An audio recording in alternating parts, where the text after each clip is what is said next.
Hey everyone, I'm Jay Scotto, a solutions consultant at Copy.ai, and welcome to Workflows 101. So let's dive in. And the goal behind the session is to understand what is a workflow, how can you use a workflow, some of the foundational concepts behind workflows, and how you can apply them to successfully build your own workflows. What you're seeing on the screen here is what we call a builder prompt. This is the prompt that documents the process you want to automate. From here, Copy.ai will take this builder prompt and the workflow will be generated as a series of AI steps that make up your workflow. So let's talk about some ways that you can consume or run workflows. So first, we have the CSV import strategy, where you can load in a bulk CSV to run on any number of workflows, run them all, and then you can export the output to consume the output. That's really the easiest way to leverage workflows. Next would be forms, either using the form URL generated by Copy.ai directly or embedding an iframe in any web page or Notion document. By doing that, you can quickly embed the workflow on any page, take over the control of the experience, and the real benefit is that you're actually exposing these workflows to any end user or external users to your organization, not just users who have access to your specific instance of Copy.ai. Lastly is an API, or for maybe deeper integrations. If you're designing workflows to be triggered or consumed by other systems, you can work with the API, and every workflow has its own API endpoint that you can use to run the workflow and also set up a webhook in order to receive the output of that workflow and then work with that output in the downstream systems. Let's dive into the basics and foundational concepts within Copy.ai workflows, starting with prompting. When you're building a prompt, it's helpful to think about prompts as basically being the equivalent of code to computers for large language models. It's only the input we typically have to be able to constrain and have models perform a task or generate content on our behalf. The great thing about prompts is that they're accessible. You don't have to be an experienced coder to generate great prompts that give you workflows to do incredible things. It's just natural language. They're also tunable. By using the right words or specifying something important or providing the right output structure, we can elicit more effective outputs and get these foundational models to perform much better. Prompts are also adaptable and can be modified to do a wide range of complex tasks. And we'll visualize this through different actions within a workflow today. Check out the action library for more content on our specific actions within workflows. Finally, they're composable. We can chain them together to do a series of smaller tasks to accomplish much more complex tasks. And really, prompt engineering is the art of iterating through all these prompts to improve their performance for a specified task. What we're building with workflows, what we're actually doing is engineering prompts based on our own best practices and our company's best practices and the tasks we want a model to perform. And even though we're comparing them to code in this case, if you make a syntax error in code, it might not compile or you might receive an error. However, with models, they're much more forgiving. So if you make a mistake, you probably still get an output. But by keeping the prompts, the notion that prompts are a mechanism to get these models to do what we want, that words matter, we can drastically improve the performance of these models in any given workflow. So let's talk about the different types of prompts within a Copy.ai workflow.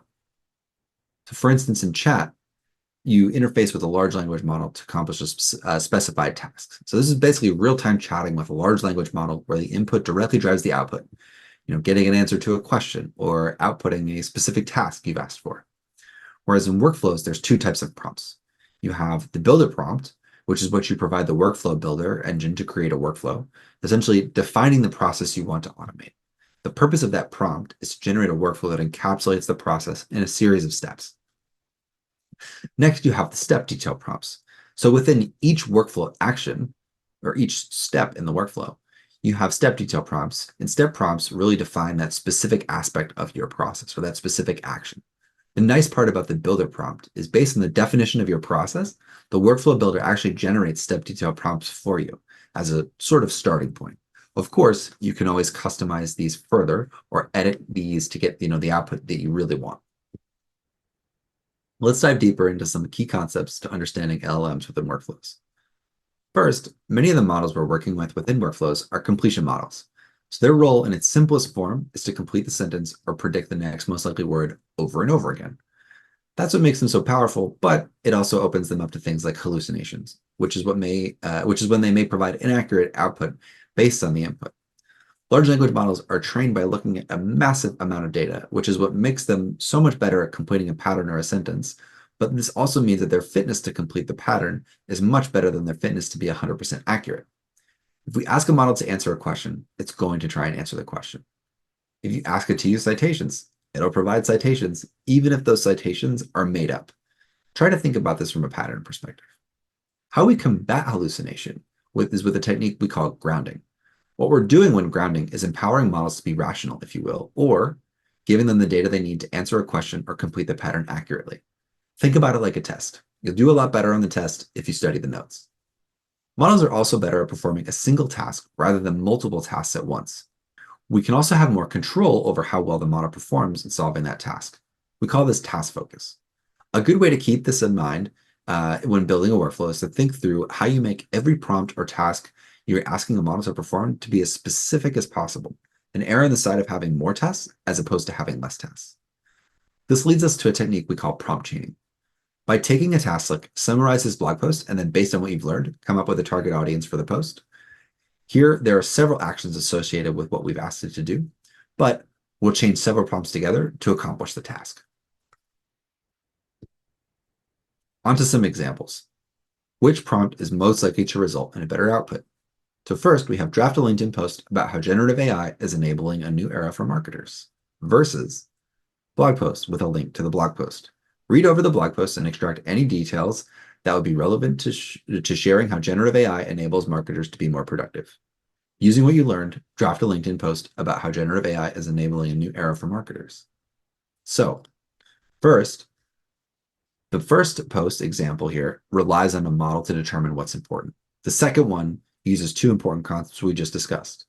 Task focus, specifying to review the blog post and extracting the information for what we actually want to do as a single task. And then grounding, using the extracted data, ensures the model actually focuses on what we think is important, which is generative AI enabling a new era for marketers. How we can make that first post better is by adding the blog post link to the original first post or first message. By adding the link, we're also using that concept of grounding. And what's also different here is that we're still relying on the model to determine what's important with low task focus because we've asked it to do two things at once. Not only draft the post, but also read and understand that blog post. And we've been a little vague. How we can, again, make that better is by using the second method that we talked about below. And this leveraging prompt chaining, capitalizing on that task focus concept to improve the overall output of each step.